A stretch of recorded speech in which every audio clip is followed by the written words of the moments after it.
Last Stop on Market Street by Matt de la Peña.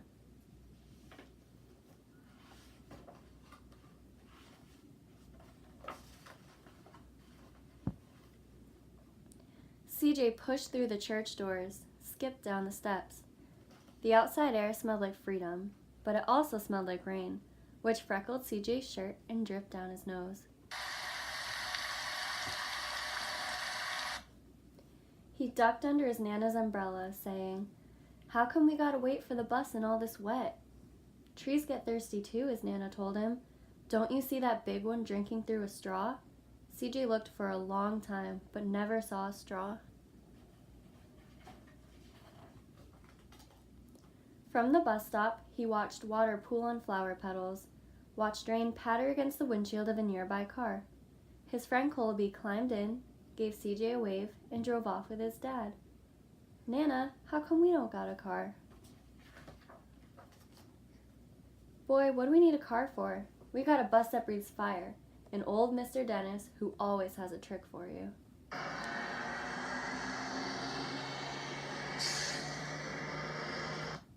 The bus creaked to a stop in front of them. It sighed and sagged, and the door swung open.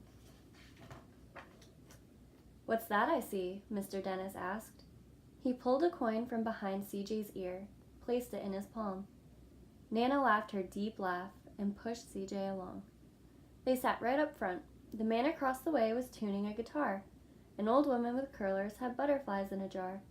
Nana gave everyone a great big smile and a "good afternoon." She made sure CJ did the same. The bus lurched forward and stopped, lurched forward and stopped. Nana hummed as she knit. "How come we always gotta go here after church?" CJ said.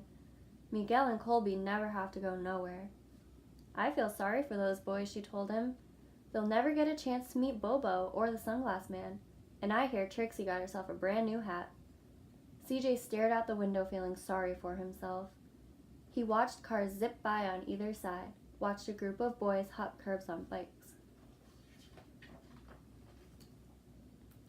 A man climbed aboard with a spotted dog. CJ gave up his seat. "How come that man can't see?" "Boy, what do you know about seeing?" Nana told him. "Some people watch the world with their ears." "That's a fact. Their noses, too," the man said, sniffing at the air.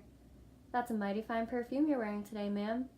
Nana squeezed the man's hand and laughed her deep laugh. Two older boys got on next.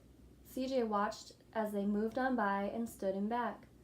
"Sure wish I had one of those," he said. Nana set down her knitting. "What for? You got the real-life thing sitting across from you. Why don't you ask the man if he'll play us a song?"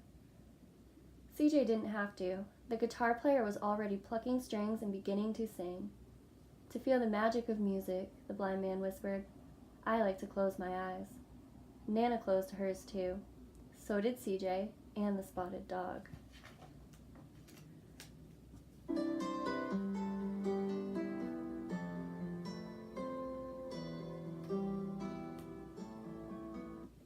And in the darkness, the rhythm lifted CJ out of the bus, out of the busy city. He saw sunset colors swirling over crashing waves, saw a family of hawks slicing through the sky, saw the old woman's butterflies dancing free in the light of the moon. CJ's chest grew full and he was lost in the sound, and the sound gave him the feeling of magic. The song ended and CJ opened his eyes. Everyone on the bus clapped, even the boys in back. Nana glanced at the coin in CJ's palm. CJ dropped it in the man's hat. "Last stop on Market Street," Mr. Dennis called. CJ looked around as he stepped off the bus.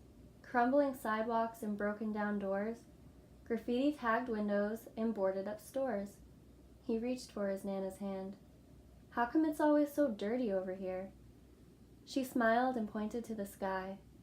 "Sometimes, when you're surrounded by dirt, CJ, you're a better witness for what's beautiful." CJ saw the perfect rainbow arcing over their soup kitchen. He wondered how his Nana always found beautiful where he never even thought to look.